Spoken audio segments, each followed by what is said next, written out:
Ora, parece que já está. O esquema montado. Boa tarde a todos, mais uma vez. Na aula anterior falámos aqui de um tema extra, ser o Dia Internacional da Mulher. Então falámos aqui da questão do género e hoje pensei, também não é obrigatório seguir um regime muito rigoroso de temáticas, não é? Embora, chegado ao fim da disciplina, espero que as pessoas pensem que teve alguma coerência aquilo que foi aqui referido e debatido. E como hoje de manhã também, na aula da mulher sobre as invasões francesas, veio um bocado à liça a questão, à liça quer dizer à tona, não é? Aqui a questão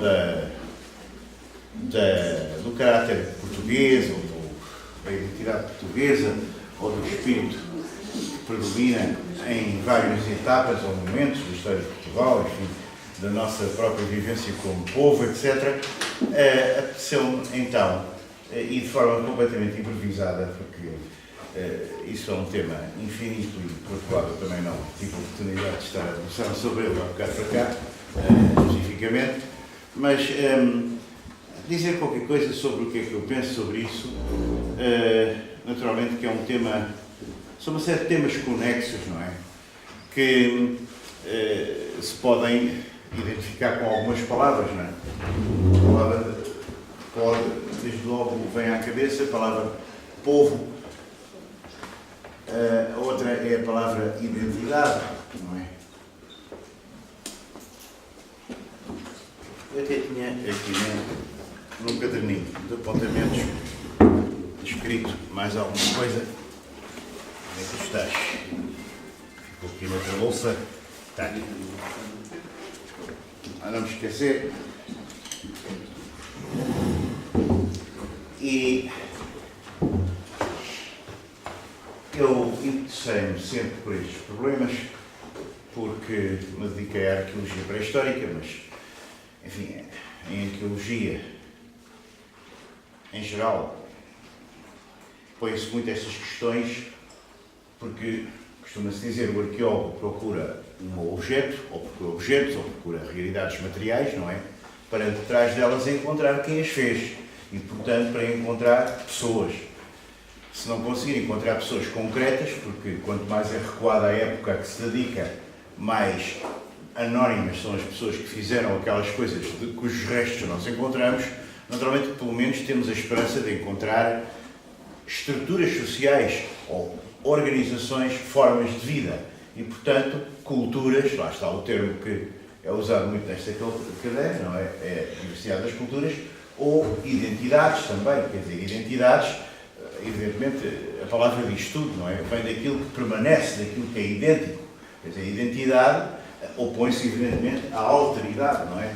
Quer dizer, é o contrário da alteridade.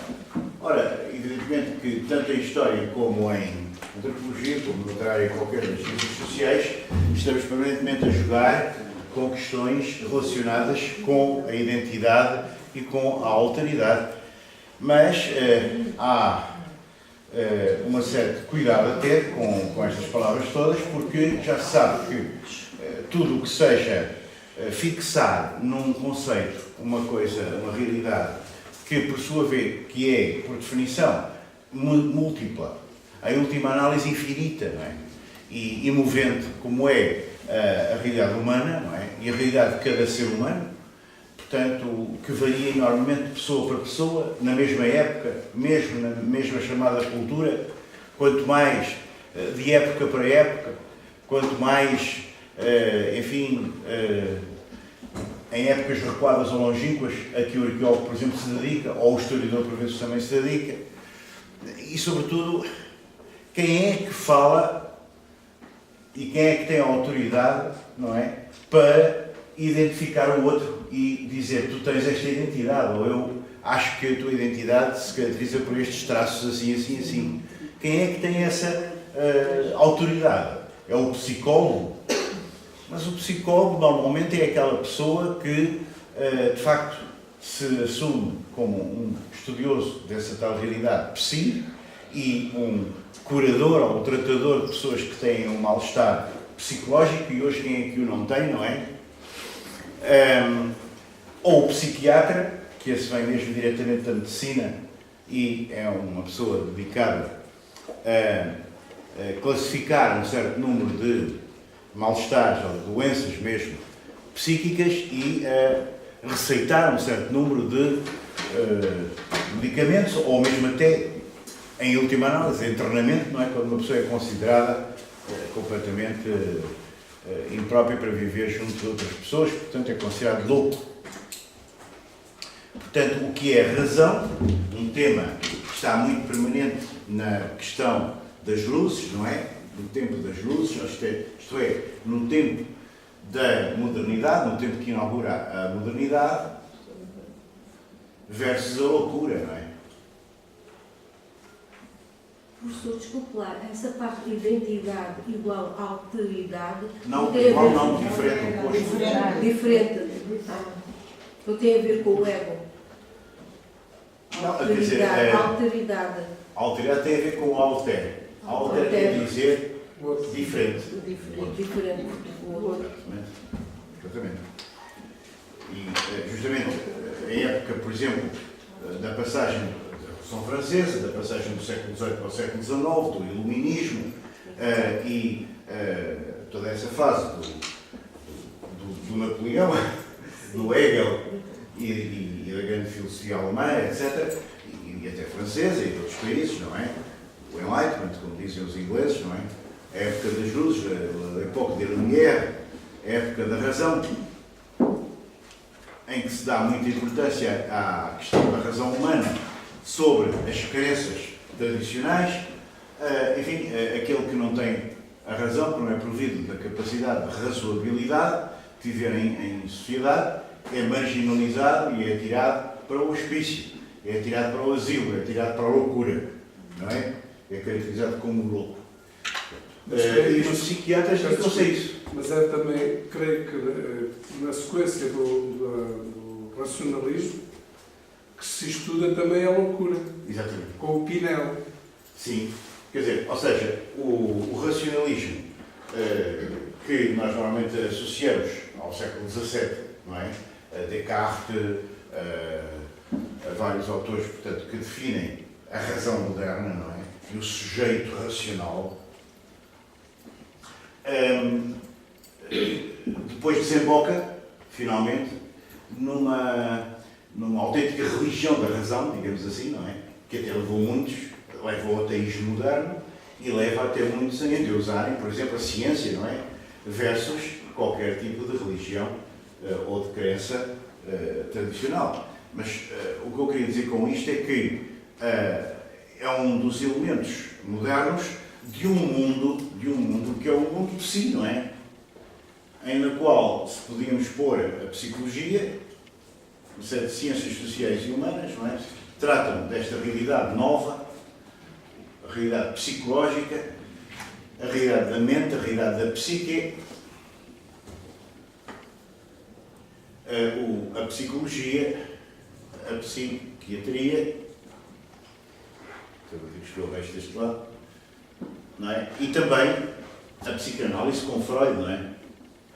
Que inaugura a psicanálise, verdadeiramente, no início do século XX, e que depois tem uma quantidade incrível de versões e de escolas, até às vezes com um aspecto bastante restrito e lutas entre eles, etc., com muito complicado, mas de qualquer maneira há uma área da psicanálise que a mim pessoalmente me interessa muito. De qualquer maneira, um autor francês muito interessante, Michel Foucault, que se dedicou a estudar no século XX as origens da clínica, as origens de uma série de instituições, de internamento, digamos assim, eles chamam instituições de internamento, nas quais a mais evidente é a prisão, a outra é o hospício ou o asilo, onde se põe o louco, quer dizer, aquele indivíduo que não pode conviver em sociedade e que até pode se tornar perigoso por algumas reações que pode ter um pouco inesperadas, mas ele foi mais longe e disse que outras instituições de treinamento podiam ser, por exemplo, as escolas, uma forma de treinamento de crianças no sentido de as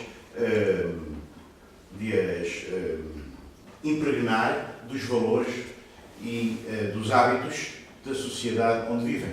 Portanto, a razão moderna cria, não é verdade, a loucura e necessita do conceito de loucura para se autodefinir como razão.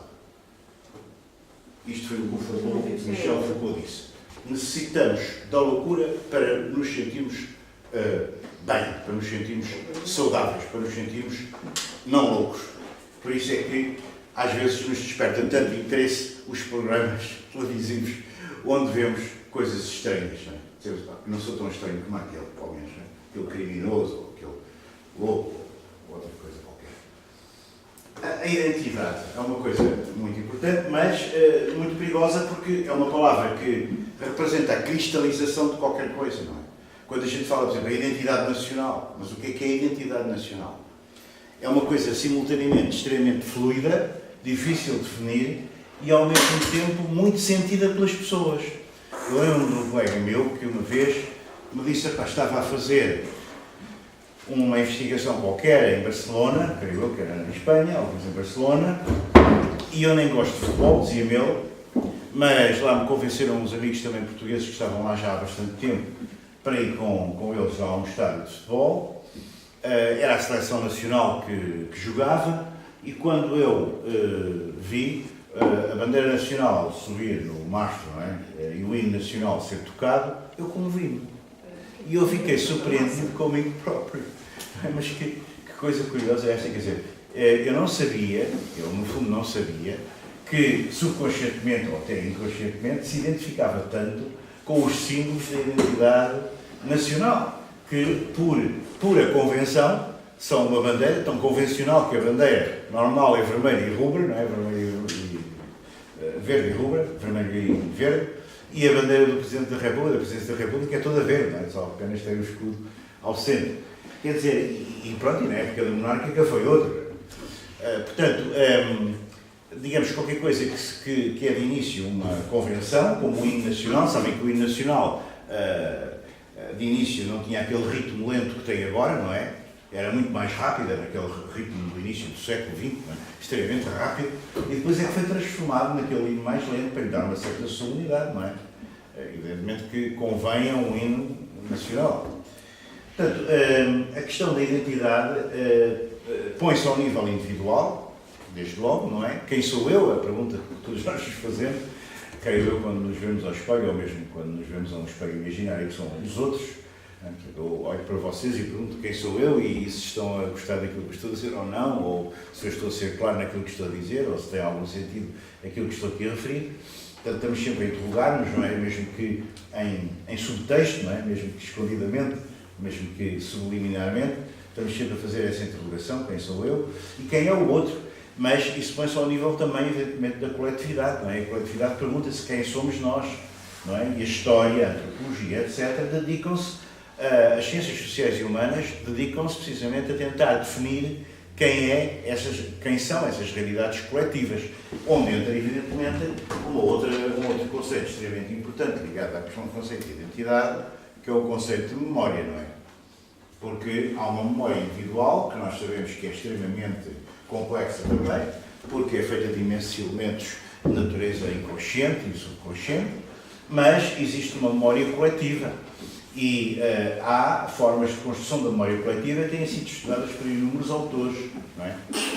E em relação com esta questão de memória e de memorial ou de monumento, quer dizer, de alguma coisa que ajuda coletivamente à consagração de determinado acontecimento, que pode marcar a memória coletiva, mas nós também temos a memória individual, evidentemente, que também se suporta, se assenta em determinado número de objetos que nós temos em nossa casa e que muito prezamos, às vezes muito para além do seu valor material, prezamos enormemente certos objetos, porque estão ligados a determinadas fases da nossa vida, porque é um pequeno recuerdo que traçamos de uma viagem, porque é qualquer coisa que alguém nos ofereceu num momento especial da nossa vida.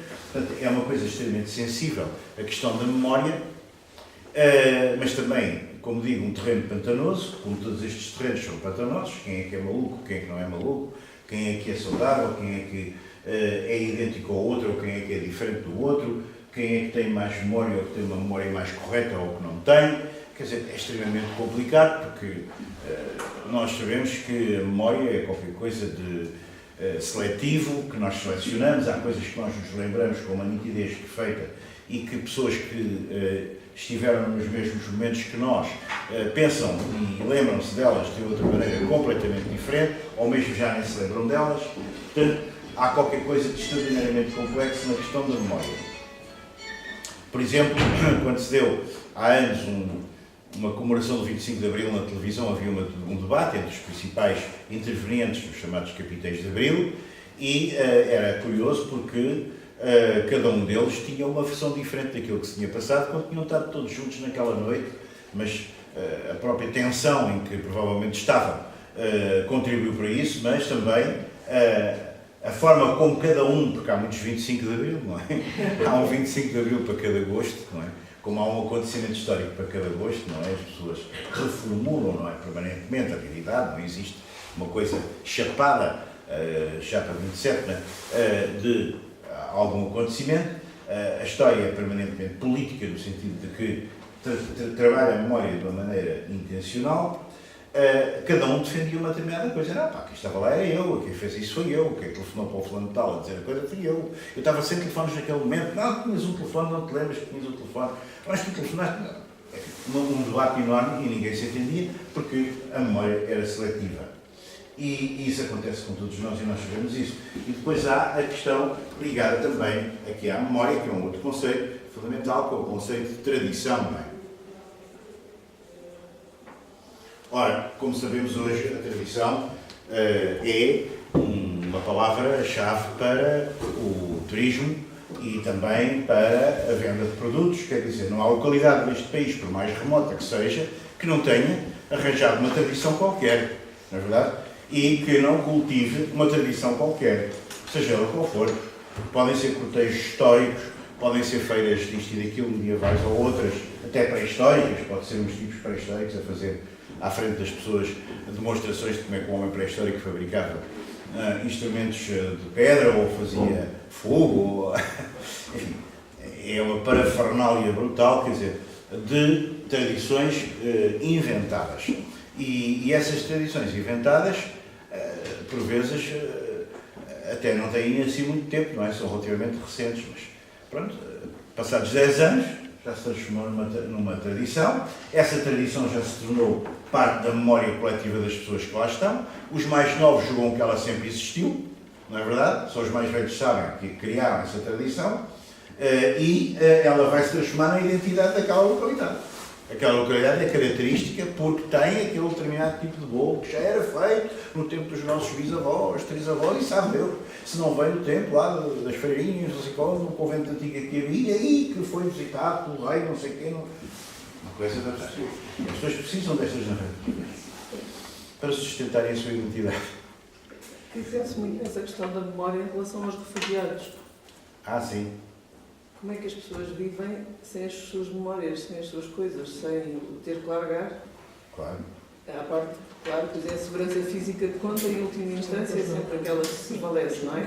E aí eles acabam na família e meio dúzia de coisas. Mas são pessoas que convivem sem memórias, sem as suas memórias. Claro. Se as tinham, Claro. perderam-nas todas. Claro. E o que é que vai ser dessa geração que não tem essa perpetuação da memória? Claro. Justamente, quer dizer, nós sabemos Daí bem... depois há muitos desvios, não é? Se calhar a falta de memória, o desenraizamento faz com que depois haja desvios, muitos desvios nessas sociedades, não é? Que as pessoas tenham comportamentos vezes. Porque há aqui um problema fundamental que é a questão do trauma, não é? É a questão do trauma, porque a questão do trauma é uma questão que é constitutiva de nós todos e da nossa identidade. E é até por, atualmente, a questão do trauma às vezes ser evitado, que, por exemplo, na educação dos jovens, das crianças, dos adolescentes, faz-se uma educação hoje, ou dá-se uma educação hoje que é fundamentalmente tolerante, chamada tolerante. E então digamos assim, quase que o inverso da educação do meu tempo, que era ela intolerante e, por vezes, extremamente injusta, não é? E produzia, de facto, sentimentos bastante desagradáveis na pessoa, que por vezes atingia o aspecto físico, quer dizer, uma pessoa levava com facilidade uma estalada, ou mesmo até se abusasse mais, enfim, era castigado fisicamente de uma maneira pior, não é? E às vezes injustamente, não é? Eu lembro sempre de um professor que passou pelo corredor de uma sala de aulas na instituição primária onde eu estava, numa escola por acaso era até particular nessa altura, e que me viu a falar com um colega. Eu estava-lhe a dar uma borracha que ele me tinha pedido. Bem, deu-me uma quantidade de reguadas, uma em cada mão, mandou-me olhar para a parede toda a resto da manhã, quando eu era até um aluno aplicado, e era um estudante, e era bem comportado. E claro, eu cheguei a casa depois em choro, não sei, eu teria os meus 6 anos ou coisa parecida, era muito pequenito. E eu lembro do meu pai ficar furioso, já nem almoçou, foi a correr à escola e eu senti-me muito aliviado e muito protegido pelo meu pai, porque ele disse ao diretor o seguinte: se o senhor voltar a bater no meu filho, eu venho cá e eu digo o que é que lhe faço. E porque ficou furioso, é porque não se faz isso. Mas, de facto, a educação atual é muitas vezes tendente para o contrário e, efetivamente, neste caso, não provoca traumas às pessoas. Ora, uma pessoa que não tem qualquer trauma, não é? Evidentemente todos nós temos, não é? Mas suponhamos que uma pessoa não teria qualquer trauma, não evoluiria, não é? Nós evoluímos à custa de bater, digamos, em determinadas coisas, não é? Percebemos que há coisas que temos que contornar, quer do ponto de vista físico, quer do ponto de vista do nosso comportamento com os outros. E, portanto, o trauma é um elemento constitutivo também da nossa memória. Nós temos traumas de momentos em que éramos irrequietos ou íamos a correr e não tínhamos ainda a experiência e caíamos e magoávamos e isso doía-nos. Ou traumas, por exemplo, de amigos nossos que se magoaram e que a gente viu isso ou que assistiu a cenas particularmente. Tudo isso está na nossa memória. Portanto, este mundo é um mundo complexo, não é? E quando se tenta passar isto para uma realidade mais ou menos fixa, de dizer, o povo português é um povo essencialmente desta ou daquela característica. Por exemplo, é muito frequente dizer-se que somos um povo que, dentro das fronteiras, normalmente é um povo que não se esforça muito, que tende mais para uma... Aliás, isso é uma ideia que corre em todos os povos do sul da Europa, isto é, os tais pigs, não é? Quer dizer, somos uns povos que mais ou menos gostamos da boa vida, não é? O norte da Europa, algumas pessoas nós imaginamos, mesmo maioritariamente, têm essa narrativa sobre nós, não é? Bom sol, boas praias, bom clima, enfim, um doce viver, não é? E quer dizer, a coisa fica um pouco depois para amanhã, pode-se fazer depois, não é obrigatório sermos assim muito rígidos. E associamos aos povos do norte da Europa esta imagem mitológica de que são pessoas extremamente cumpridoras de horários, que trabalham extremamente bem, etc. Tal ponto, em 75, eu fui convidado para ir à Alemanha. Eles estavam lá com muito medo na Alemanha, isso era a Alemanha Federal, não é? República Federal Alemã, ainda havia o Muro de Berlim, é evidente, em 75. Eles estavam com muito medo de Portugal se transformar nessa altura numa Cuba da Europa. De maneira que andavam a convidar grupos de estudantes que iam normalmente com um professor, no meu caso era ainda assistente, mas era um docente universitário, e então foi com um conjunto de alunos de arqueologia à Alemanha, muito bem pago. Fomos em dezembro de 75, tivemos sorte, eles queriam acabar o orçamento e, portanto, tinham dinheiro e precisavam de gastar, nem fomos muito bem instalados em hotéis e comemos muito bem. Eu, como quando ia ao estrangeiro e comia sempre muito mal, porque não tinha dinheiro nenhum, dava a boleia, etc. Portanto, fiquei muito satisfeito. E fomos visitar uma série de universidades e de institutos e de museus relacionados com a arqueologia. Outros colegas meus foram para a geografia, outros foram, etc. E à nossa chegada ao aeroporto de Frankfurt estava um senhor que era grego e que era motorista. E eu nunca vi pessoa tão preocupada com as horas como aquele senhor. Quer dizer, ele tinha tal modo que ter interiorizado a disciplina que ele imaginava os alemães terem, ou que ele interiorizou que os alemães tinham, que ele um quarto de hora antes já não estava a aborrecer. Não é? Porque ia à porta do hotel e dizia, vocês já não vão ter tempo de tomar um pequeno almoço. Nós tomamos um pequeno almoço durante 10 minutos e depois a seguir vamos para o autocarro. Já não vão ter tempo. A obsessão, não é? Quer dizer, eu tinha interiorizado de tal maneira aquilo que ele imaginava ser, digamos, o outro, não é? E a ordem do outro, não é? Que ele já tinha um superego completamente doentio, não é? Castigador, não é? Traumático. Todos os dias ele andava traumatizado com aquilo. Isto é, de cumprir ordens de um superego ou de um outro imaginário que existia já e que o habitava como uma outra personalidade dele. Portanto, nós somos muitas coisas, a nossa realidade é muito complexa e nunca podemos, obviamente, fazer esse tipo de generalizações. E, de facto, esse é o grande problema da antropologia também. Porque quando um antropólogo, uma equipa, houve uma época em que eram equipas que iam fazer estudos, mas depois, com o tempo, isso tornou-se impossível do ponto de vista financeiro, não é? Quer dizer, deslocar uma equipa inteira de investigadores, até porque uma equipa inteira normalmente perturba bastante as comunidades para onde se vai, não é? Verem aparecer aquele aparato todo, muita gente e tal, de maneira que normalmente a antropologia é uma atividade solitária, quer dizer, o antropólogo vai sozinho. Vai sozinho para uma comunidade onde entrega a alma ao Criador, como se costuma dizer. Eu não sei o que é que vai acontecer. Eu posso fazer uma chegada. Estava aqui a lembrar acerca daquilo que estava a dizer e daquilo que estivemos a conversar de manhã. Eu lembrei-me daquilo que uma vez encontrei num livro de psicologia, acerca desta diversidade e, de alguma forma, da identidade dos povos. Posso escrever ali uma pequena fórmula? Claro. Até podemos. Isto está aqui um bocado bonito o filme.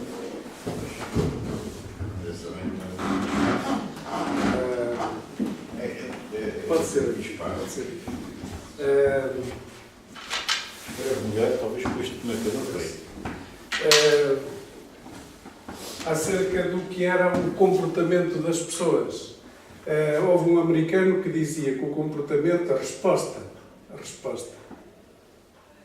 que era uma função, ou seja, era uma função dos estímulos, do latim, estímulo, que era uma função, ou seja, o comportamento depende dos estímulos.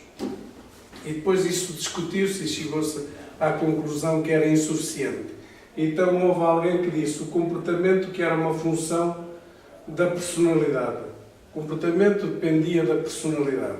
E depois disseram, não, isso não chega também. E então evoluiu-se para uma coisa de conjunto, que o comportamento era uma função da interação entre a personalidade e os estímulos. Isto que explicaria porque é que, por exemplo, nós temos os comportamentos, nós aqui é mais ao nível individual. Em que medida é que isto se aplicaria também aos povos? Porque é que, por exemplo, nós temos eu, por exemplo, tenho um determinado tipo de comportamento, portanto, que o meu comportamento depende da minha personalidade e depende do meio, dos estímulos que me rodeiam. Acho que sim. Genericamente, acho que sim. Pessoalmente, acho que sim. É claro, por exemplo, há aquele autor inglês, Arnold Toynbee, né, que escreveu um estudo de história, mas escreveu uma coisa enorme. Aquilo são uma quantidade de volumes, de maneira que acabou por se resumir. Acho que houve um outro autor que resumiu, mas resumiu com o apoio dele, de maneira que acabou por ser assinado também por ele. E nós, quando dávamos o curso de História, no primeiro ano, o professor indicava-nos este livro, que já está aí traduzido em português, um estudo de História do Arnold Toynbee. E o Arnold Toynbee baseava-se na ideia de que, lembrou-me da questão do estímulo-resposta, que ele baseava-se na ideia de que quando uma civilização ou uma cultura tinha ou suportava condições ambientais extremas, por exemplo, no Ártico, ou no Antártico, ou na zona equatorial ou tropical, mas mais quente e úmida, aí nunca se desenvolveram grandes civilizações. Não é? E isto, por exemplo, ao nível da questão da estímulo-resposta coletivo, não é? E, portanto, da criação de identidades coletivas. E, quer dizer, as grandes civilizações criavam-se uma faixa, não é? Que era uma faixa temperada, digamos assim, ou pelo menos onde as diferenças de temperatura ou o clima não era tão rigoroso que criasse um estímulo tão negativo, quer no sentido do frio, do extremo frio, contra o qual é preciso do corpo humano defender-se, quer do extremo calor e umidade, e que era nessa faixa que se tinham criado as civilizações, não é? As grandes civilizações. Não é? Por exemplo, claro, essa tese do Taylor depois foi considerada um bocado mecanicista, quer dizer, como se o ser humano funcionasse como uma espécie de máquina de reação a coisas. E sempre que se fala de estímulo e de resposta, não há dúvida, é bom introduzir ali pelo menos a ideia de personalidade e de meio ambiente, não é? Porque, claro, se simplificarmos muito esta equação, quer dizer, torna-se demasiado vaga. Por exemplo, antes normalmente os trabalhos sobre uma comunidade, mesmo em antropologia, ou em arqueologia, ou até em história, os trabalhos começavam sempre por definir um quadro geográfico, não é? A gente normalmente fazia uma introdução, o chamado estado da arte, quer dizer, em que ponto é que se encontra o estudo deste problema que eu agora vou abordar, isto por exemplo numa tese, não é? Uma tese qualquer, um trabalho académico, em que estado se encontra, definia o que é preciso saber, um programa de investigação que decorria, disse que é preciso saber, eu vou apenas estudar uma parte, porque isso é obra para muita gente, e depois fazia o quadro geográfico. Não é? Eu, por exemplo, quando fui trabalhar para o Norte de Portugal, e escolhi uma região geográfica para estudar, dei-me com todo o tipo de gente que me podia ajudar para definir aquele quadro geográfico que eu não conhecia, porque não sou lá do Norte, sou aqui de Lisboa, e não conhecia a Vinha da África, não conhecia nada da geografia do Norte de Portugal. Portanto, eu acabei por conhecer o nome de cada terrinha, não é? Antes mesmo quase de lá ir, não é? Porque eu li tanta monografia, tanto trabalho de geografia, tanta coisa de descrição, etc., para precisamente me integrar dentro daquele mundo, não é? Mas esse quadro geográfico, temos que ver que também é qualquer coisa que está permanentemente em transformação. E os seres humanos modificam o meio ambiente modifica os seres humanos, e há aqui sempre, portanto, não nunca um determinismo, é óbvio, não é? Que estaria quase subjacente às ideias do Toynbee, mas mais um possibilismo, não é? Que é aquilo que normalmente a geografia... Eu lembrei-me desta fórmula porque de manhã alguém dizia que, pois, os portugueses, quando vão lá fora, ou seja, têm o estímulo, aqueles estímulos lá fora, comportam-se de maneira completamente diferente. Cá, portanto, são uma coisa, com o ambiente que têm aqui, são uma coisa. Quando vão lá fora, são excelentes trabalhadores e produzem muito e tal, cumprem horários, mas aqui já não cumprem. Portanto, que o comportamento seria completamente diferente em função dos estímulos. Dos salários... E em parte é verdade, realmente. Só que, digamos, em última análise, as ciências sociais e humanas andam sempre entre estes dois polos, que é, por um lado, tentar definir ideias gerais, ou, portanto, generalizações, não é? O português, ou o povo português, ou coisa assim. E, por outro lado, tentar perceber que qualquer generalização, uma cristalização, é uma forma de simplificação, uma espécie de chave que abre todas as portas e depois acaba por não abrir nenhuma, porque depois podemos começar a utilizar daquele aparelho conceptual para abrir todas as portas. Não é? Dizemos, olha, aconteceu assim aqui, neste momento da história, desta maneira, por causa disto, assim, sabe.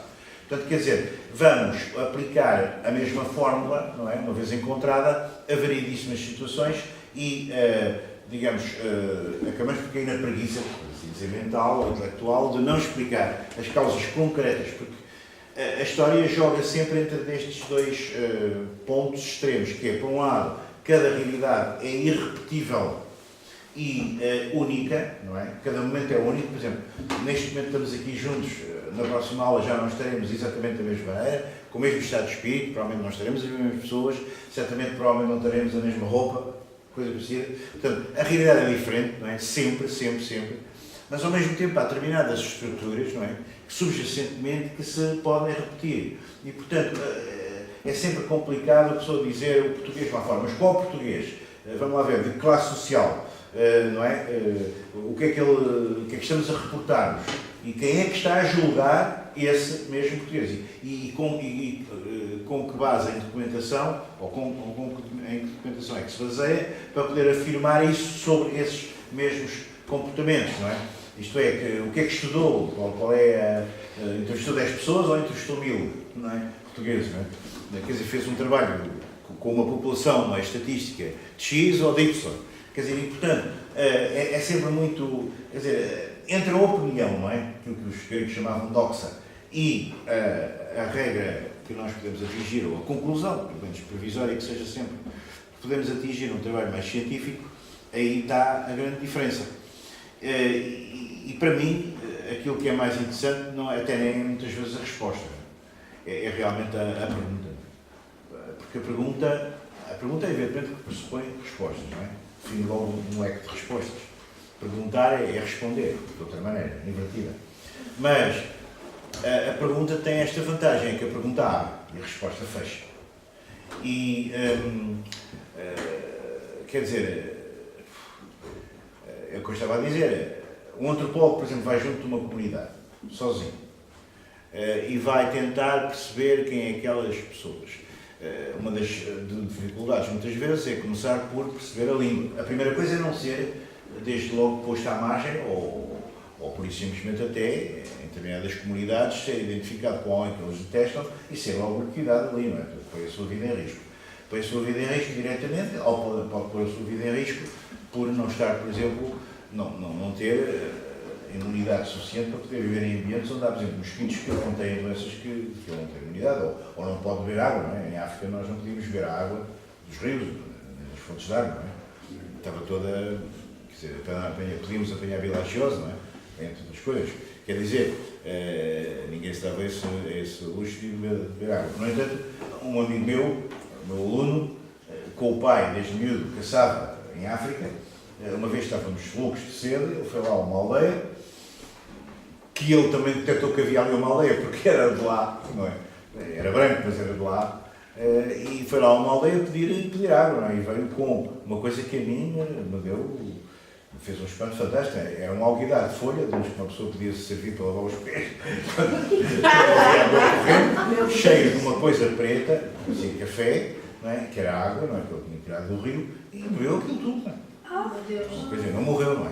Portanto, quer dizer, a diferença dos comportamentos é tão grande, a amplitude de comportamentos humanos é tão vasta, que uma pessoa, de facto, fica perplexo sempre que alguém me vem dizer que determinada realidade é esta, aquela ou aquela outra. Quer dizer, por definição, ficamos sempre a suspeitar do que seja a identidade, seja do que for, seja de uma pessoa, visto que nós julgamos que conhecemos o outro e não conhecemos, o outro não se conhece a si próprio, é complicado, e de um grupo ou de um conjunto mais genérico. Por isso é que esta invenção das identidades, não é? Estas invenções das tradições, são essencialmente um problema de natureza defensiva.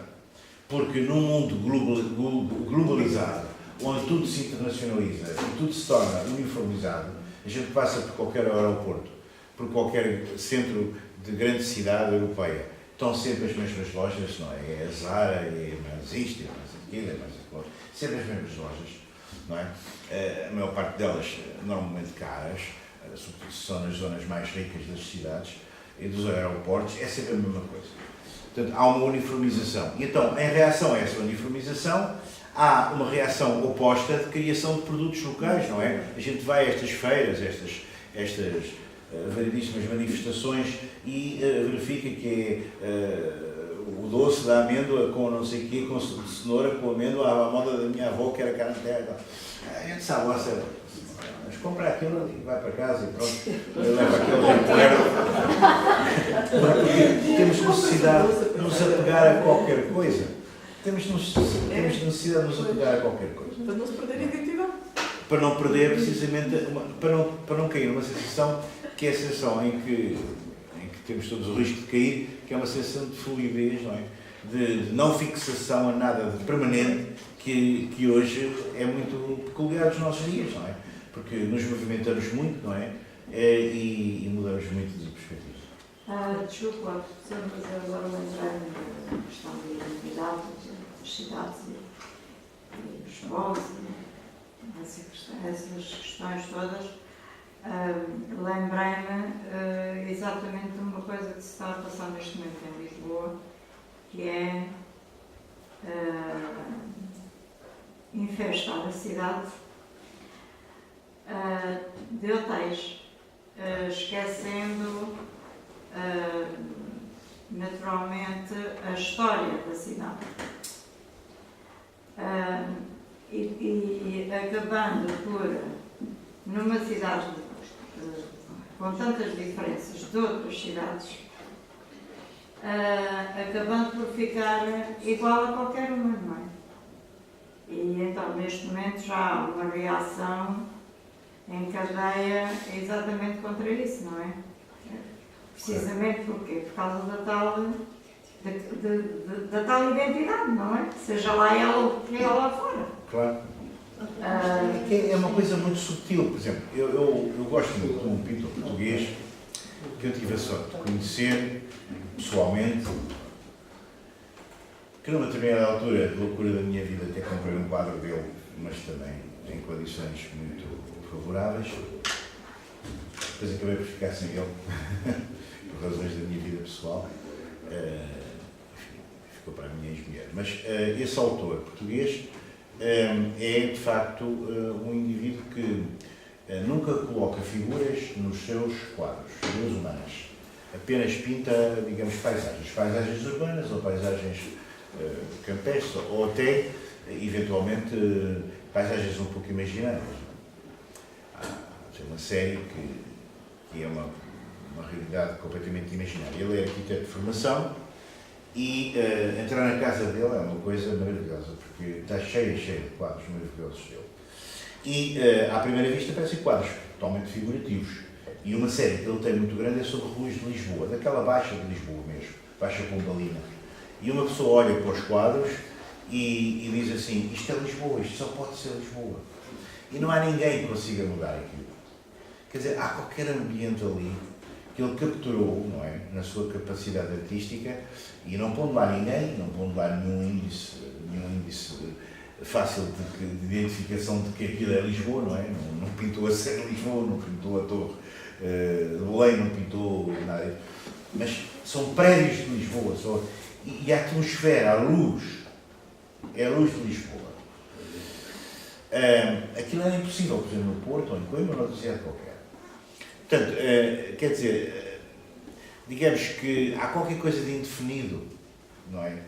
Que faz com que determinados sítios, apesar de tudo, mantenham uma pregnância, mas isto é muito subjetivo, porque assim como eu, por exemplo, posso gostar muito disto, e isto pode-me falar muito da minha infância. Porque é que me fala da minha infância? Porque ele tem um quadro que é sobre a Praça do Comércio, em que se vê apenas a luz do Tejo, aquela maravilhosa praça que não está nem nenhuma pintada de uma forma realista nem exaustiva, é apenas uma sugestão, com a estátua do Dom José lá ao meio, e não se vê ninguém, não é? Não se vê nada, absolutamente nada. Como se sabe, durante uma certa altura ela até servia de estacionamento para automóveis, o que era uma coisa perfeitamente horrível. E eu lembro-me dos tempos em que era muito miúdo, não é?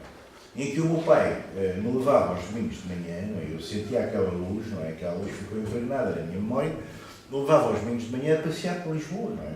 E lembro-me daquela luz, quer dizer, e aquele quadro para mim, Mário Pessoa, não é? Tem um significado muito particular. Diríamos que é um quadro quase que identitário, mas é uma pessoa, apenas vejo a sua reprodução. Mas, de facto, tenho alguns álbuns de exposições que ele fez e sempre que sei de alguma exposição que ele faz, lá vou eu ver, porque é sempre uma coisa fantástica. Quer dizer, portanto, isto é tudo muitíssimo subjetivo. Não é? E o facto de eles estarem, de facto, a fazer em Lisboa, como aliás cá em Portugal é muito característico, não é? Deitar abaixo certas coisas para, ou por fachadismo, manter a fachada e por trás faz-se uma coisa diferente, ou mantém-se uma fachada e por cima aumenta-se não sei quantas coisas para aumentar o valor do prédio que tem por trás, para disfarçar e tal. Eu vi coisas fantásticas sobre isso também no Porto, enfim, na Foz do Porto, que é uma coisa tão característica, a Foz do Douro, a Foz Velha, que é uma coisa identitária do Porto. Eu vi lá coisas absolutamente loucas. Portanto, de facto, nós... Agora, há sempre posições diferentes sobre tudo. Por exemplo, eu uma vez li uma coisa de um autor galego em que ele dizia: gosto imenso de Portugal na sua loucura, porque pintam as... Isto era uma época em que, sobretudo os nossos imigrantes, não é? Vinham lá de fora com aqueles modelos e depois às vezes também não tinham o dinheiro, ou o dinheiro escasseava, ou então, não sei como é que eles faziam aquilo, ou porque tinham aquele gosto, lá no Norte principalmente, eles pintavam as casas, às vezes com uma cor para cada parede, de maneira que aquilo dava assim uma coisa completamente, portanto, estranha, à primeira vista, não é? Louca, de cores. Mas o galego, que era até só um artista, dizia: eu gosto imenso disto, isto é uma loucura, tipicamente portuguesa, é lindíssimo. E na Bretanha francesa, onde foi muitas vezes, as pessoas são obrigadas a pintar as casas de branco. Quer dizer, não podem pintar de outra cor. E, portanto, ou pelo menos já podiam, não é? Agora não sei se isso mudou, mas criavam uma paisagem de facto característica, identitária, fixa ali, mas profundamente, às vezes, como é que dizer, monótono. Quer dizer, a loucura portuguesa. Não é? Outra disputa é a questão da street art. Começaram os indivíduos a fazer picheiras, não é? Tinham outros que vinham limpar, às vezes até com uns produtos que, em alguns monumentos antigos, o granito todo ele é feito, como a gente sabe, de pequenos fragmentos de rochas aglomeradas. Com aquelas pistolas, não é? De tirar os grafites e as sujidades que lá iam em cima, o monumento ia diminuindo. Pois. Ia decapando precisamente. E o que é que acontece? Quer dizer, os clérigos precisam ficar todos muito limpos e por aí fora. Mas, não sei se agora isso realmente é aconselhável ou não. Mas, e também não é muito aconselhável deitar a pôr street art em cima, por exemplo, da Igreja dos Clérigos. Quer dizer, é uma coisa um bocado absurda, não é? Que é uma obra do nosso barroco. Há zonas morais. Mas há aí zonas inteiras da cidade que estão cheias disso. E mais, até aqui em Loures há aí artistas que fizeram isso numa dessas zonas toda a parede, mais carenciadas. toda a parede que à volta do Hospital Júlio de Matos, por exemplo, pois, exatamente. que está lindíssima, tem claro. Coisas maravilhosas. Claro. Mas é uma parede que não fazia diferença. Claro. E até quando se deixa. E agora já há um outro avenida... que também é por o Willis, não é? Que esse é outro tipo de arte urbana. Já temos na história de arte uma série de livros sobre a arte urbana, não é? Street art e arte de rua, de indivíduos que pintam coisas em prédios e até que as câmaras contratam, porque há prédios que estão devolutos e em vez de ficarem com a fachada velha, ficam com isso. Portanto, quer dizer, estes comportamentos continuamente de transgressão, que depois é adotada e é transformada em obras de arte, etc., é extremamente interessante. Mas que são obras de arte. Quando o gráficos que são autênticas obras de arte. Claro, mas repare... Para andar por aí. Mas eu tenho lá um livro, que comprei uma vez no museu, que se chama... Pelo menos para mim, não é? Você não percebe nada daquilo. Não, mas eu tenho lá um livro que comprei uma vez no museu, até espanhol, que diz: pero esto es arte? Uma pergunta. Porque realmente há coisas que uma pessoa se pergunta: isto é arte ou não é arte? O que é arte? A partir do momento, não é? Em que, já há um século, mais ou menos, o Duchamp, não é? Sobre o Duchamp, pegou num urinol, não é? Sim. Virou-o ao contrário e chamou-lhe La Source, a fonte. E, portanto, desacralizando totalmente a obra de arte, não é? Nós ficamos perplexos. Quer dizer que a arte existe, em parte, não em si, como se fosse uma realidade espiritual própria, não é? Tivesse uma aura completamente, digamos, transcendente, mas existe, a obra de arte existe, porque existe um circuito comercial onde ela se vende, portanto existe, entre esse circuito comercial e o artista, existem as galerias, como sabemos não levam um pouco aos artistas que lá expõem, não é? Cobram uma cota valente sobre cada venda de cada quadro, e depois existe também os críticos de arte que fomentam ou não fomentam determinados artistas, que muitas vezes, quando fazem um artigo sobre esse artista, o artista até lhes dá um quadro, que pode valer umas centenas de euros agora, mas pode valer umas dezenas de milhares daqui a uns anos, e etc. Quer dizer, e é este conjunto de críticos que escrevem nos jornais, que aliás temos muito pouca crítica em Portugal, o nosso ambiente jornalístico é perfeito, não existe praticamente nada, mas quer dizer, existe uma outra revista e tal. Mas, quer dizer, o ambiente é feito e a obra de arte é construída por isto, e em última análise, quando um indivíduo consegue pôr uma obra de arte numa coleção importante ou num museu, então é a canonização dele. E a obra de arte é canonizada. E foi o que aconteceu. Se eu estivesse um urinol, que acho que o Duchamp depois fez vários, se eu hoje tivesse um urinol do Duchamp, eu estava rico. Estava riquíssimo. Não é? Porque, de facto, aquilo hoje vale fortuna. Portanto, quer dizer, o caráter relativo de todos os valores que atingem a própria obra de arte. Portanto, naturalmente, o caráter relativo de tudo isto. Eu até pus ali, ao início, a palavra povo. Tenho que olhar aqui para o relógio. A palavra povo. A palavra povo, toda a gente se utiliza desta invenção que é a palavra povo, não é? Há uns que dizem, não, você não é povo, você é um burguês que aí está, você é um capitalista, você é um tipo que vive muito bem, você não faz parte do povo, nem há paciência. E há outros que, pelo contrário, não é? Até se chamam partidos populares, Partido Popular isto, Partido Popular aquilo. Portanto, quer dizer, utilizam a palavra povo como uma bandeira, não é? E a gente sabe, depois do 25 de Abril, todos tendiam para o socialismo, não é? Todos os partidos tendiam para o socialismo, não é? Quer dizer, ninguém se atrevia. Mas até o CDS é o Partido Popular. Como? O CDS é o Partido Popular. Exatamente, é isso que eu estava a querer fazer referência. Não é? E o Partido Popular em Espanha, e por aí fora, não é? O Partido Popular monárquico. Eu recordo-me ia à cantina da veterinária. Antes do 25 de Abril, portanto, na veterinária era tudo muito seletivo. Portanto, era gente que vinha do Alentejo, dos agrários. Sim. E aquilo era muito seletivo. Mas depois, com o 25 de Abril, não, eles queriam também ser povo. Claro. Era uma promoção nesse momento, não é? Porque o povo estava numa cotação alta. Portanto, a palavra povo já está numa cotação um tanto ou quanto variável, que não se sabe muito bem antes das eleições, ou nestes chamados populistas que abundam por aí, não é? O povo está na boca Na todos os realidade, dias. são todos povos. Pois. Essa é a realidade. Pois. Mas não fazem parte dos povoados, não fazem parte dos povoados, sejam eles de que classe for. Povo. Claro, só que É povo com mais quando a pessoa se com chega. mais ou com menos. Convém, Claro. em alguns contextos não convém. Com mais ou com menos. Pois claro, por exemplo, se uma pessoa fizer uma exposição qualquer, de arte, imaginemos, não é? E outra vier uma pessoa qualquer e dizer, isto é arte popular. Claro. Você fica assim perplexo. Já diminuiu Pois. o meu status e já não consigo vender pelo preço que pretendia, penso artista.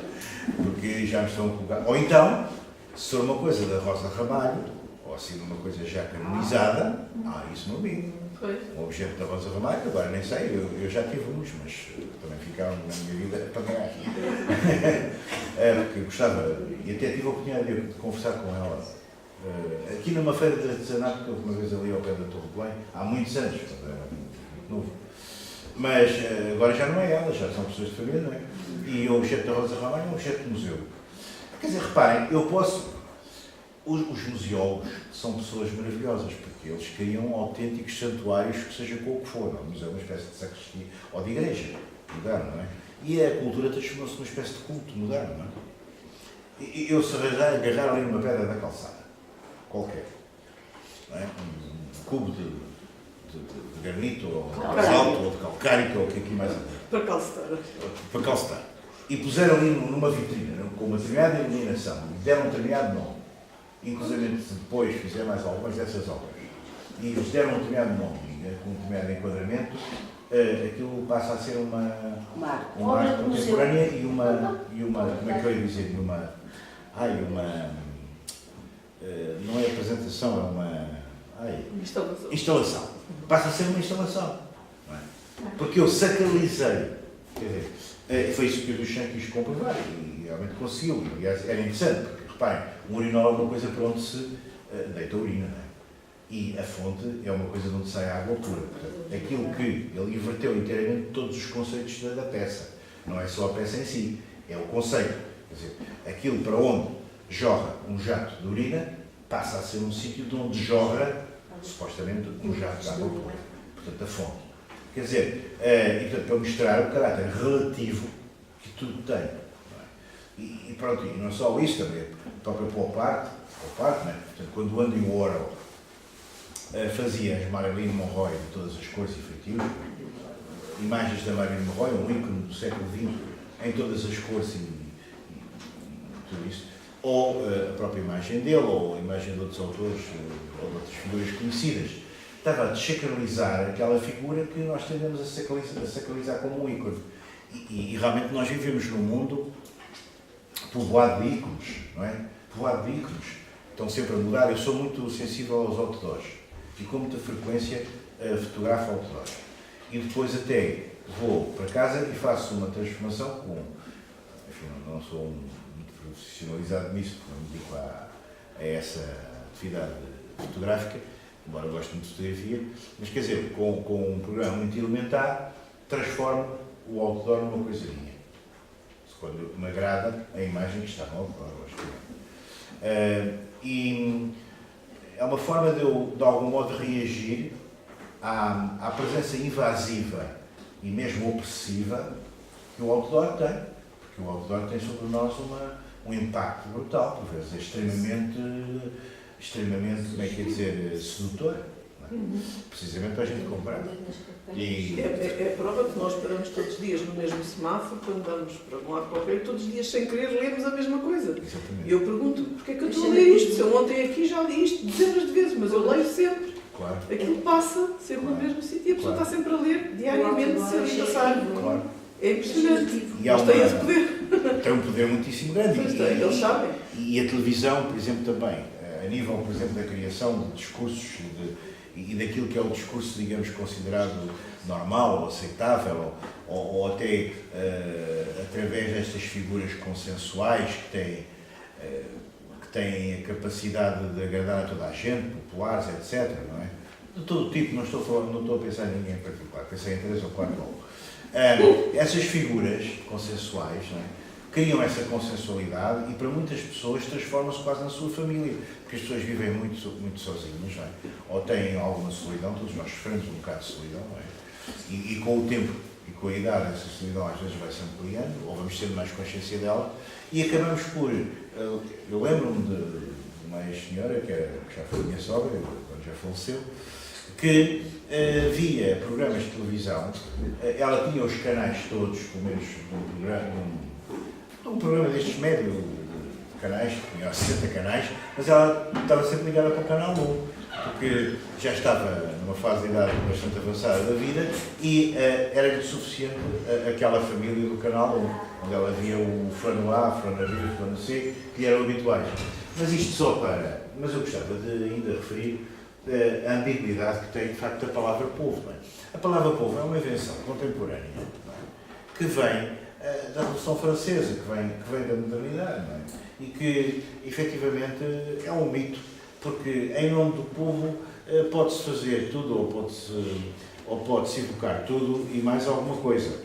Desde, evidentemente, as pessoas que dizem mas eu também sou povo, eu também pago os meus impostos, eu também voto, eu também isto, também aquilo, como, enfim, se pode assumir ou ligar à palavra povo num sentido reivindicativo daquele indivíduo que é, de facto, o proletário, ou seja, que é uma pessoa que vive do seu trabalho e que não tem mais para sobreviver e para viver a sua vida do que a sua força de trabalho, que pode ser um trabalho intelectual, cada vez mais são os chamados trabalhos das indústrias criativas, das indústrias culturais, aqueles que muitas pessoas estão ligadas, não é?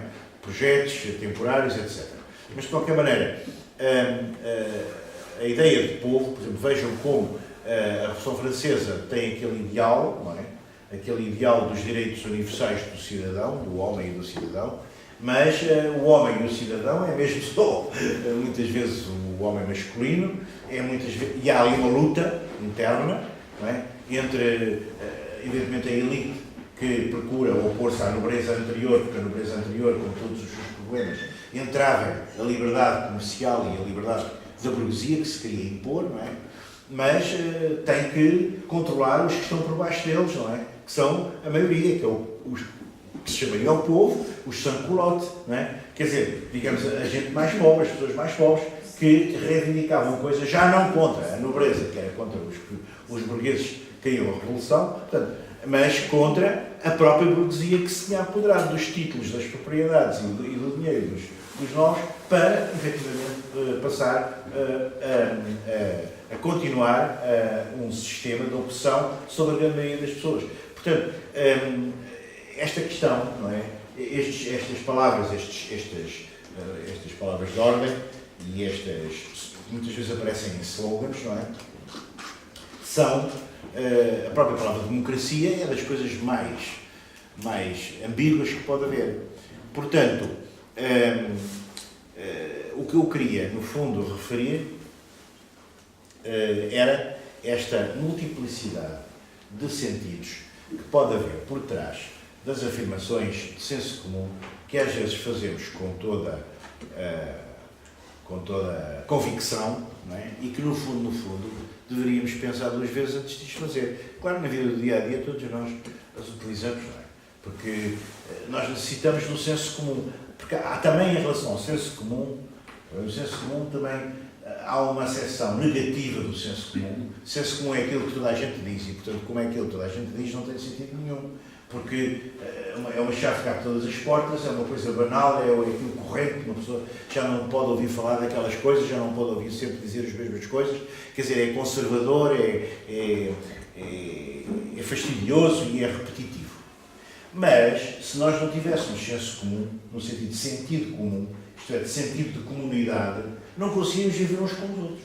Quer dizer, temos que ter um certo equilíbrio, lá está, entre as regras do senso comum, não é?